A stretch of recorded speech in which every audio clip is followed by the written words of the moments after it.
গম পাই খুব ভাল লাগিছে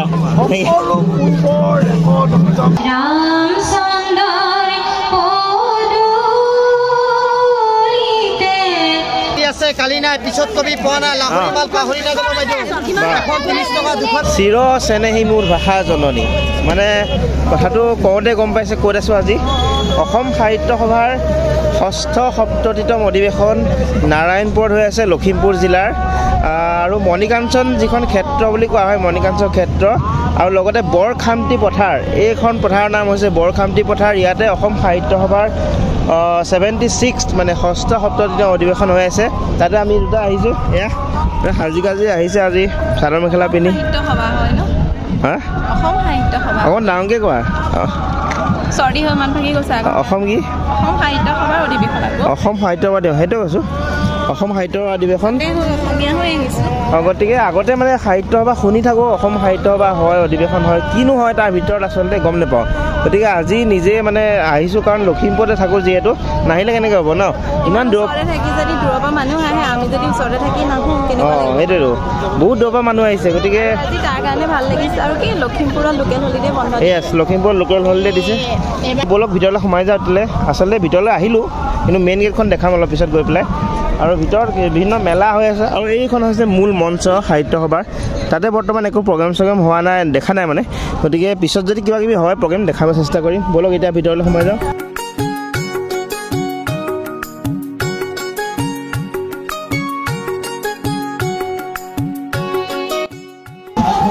চাইছা নেকি কিতাপ চাইছা নেকি কি কিতাপ লৈছে বা কিতাপ দেখি ভাল লাগে সঁচাকৈ দেই বহুত দিনৰ মই এনেকুৱা দেখিছোঁ মানে গ্ৰন্থমেলাত বস্তু দেখি ভাল লাগিছে গাইজ মানে ইয়াতে বহুত মানুহ মানে সাহিত্য গ্ৰন্থমেলাত বহুত বেছি মানুহ হৈছে আৰু গতিকে সেই বস্তু দেখি ভাল লাগিছে আচলতে মানুহ হ'ব লাগে কিতাপ পঢ়িব লাগে মানুহে আৰু সাহিত্য সভাত আহি যদি গ্ৰন্থমেলাত নাহে কেনেকৈ হ'ব গতিকে আপোনালোকো আহক আহিছে যদি এবাৰ গ্ৰন্থমেলাত আহক পূৰা মানুহ ভৰি আছে মানে আমিও কিতাপ ল'লোঁ কিবা কিবি দেখাম বাৰু বঢ়িয়া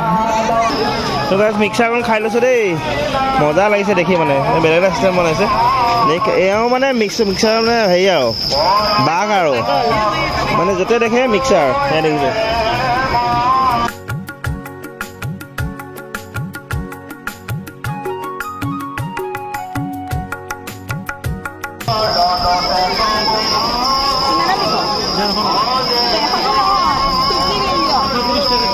$80 ল'ব 80 টকা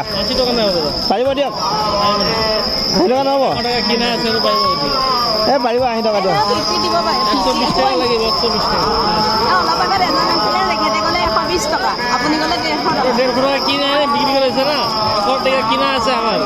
দিয়ক 80 টকা দিয়ক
এইটো কি হয় ভাই আজি আছে কালি নাই পিছত কবি পোৱা নাই লাহৰি মাল পাহৰি নাযাব বাইদেউ এখন 30 টকা দুখন 50 টকা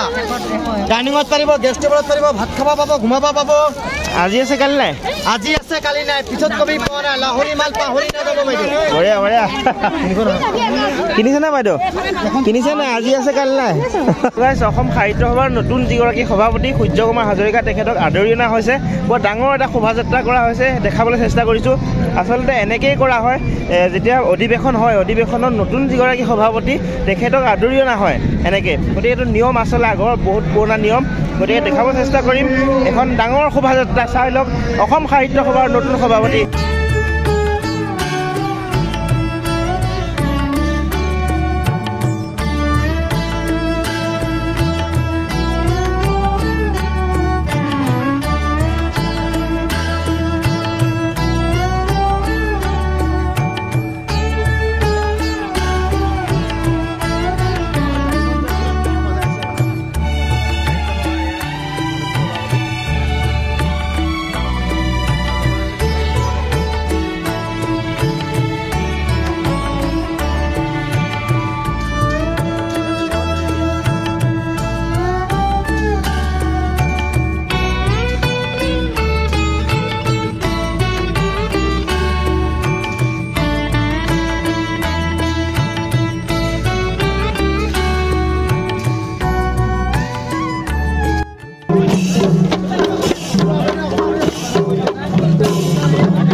ছাৰ মোৰ ঘৰ মাজুলীত খুব ভাল লাগিছে মোৰ ঘৰ মাজুলীত ছাৰ মই গম পাই খুব ভাল লাগিছে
এতিয়া সাহিত্যৰ পৰা ওলাই আহিলোঁ ওলাই আহি পেলাই ভাত চাত খাই দিলোঁ ৰাস্তাতে খাই মেলি মানে বেছি হেৰি মছলা চছলা দিয়া খোৱা নাই নৰ্মেল ভাত চাত খালোঁ মুখৰ আগতে বহুত ভিৰ মানে সেইকাৰণে ভিডিঅ' কৰা নহ'লে তাতে ফিনিচিঙত গতিকে ভাল লাগিল ন মানে প্ৰথম সাহিত্য সভা সঁচাকৈ মোৰ মানে সাহিত্য সভা শুনি থাকোঁ অঁ ভাল লাগিল তাৰপিছত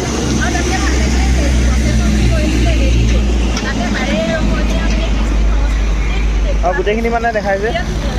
আৰু সেই শোভাযাত্ৰা হ'ল অসমৰ মানে সকলোকে বৃহৎ শোভাযাত্ৰা বুলি ক'ব লাগিব কাৰণ অসম সাহিত্য সভা শোভাযাত্ৰা অঁ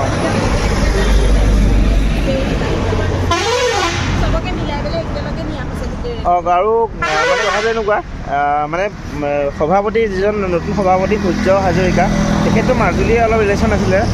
মাজুলীৰ অৰিজিনেল ঘৰ আছিলে নেকি তেখেতক লগ কৰিলোঁ আপোনালোকক দেখালোঁ তেখেতক আৰু ভাল লাগিলে গতিকে সেয়া সাহিত্য সভাত নতুন অভিজ্ঞতা এটা মানে দেখুৱালোঁ আপোনালোকো দেখুৱালোঁ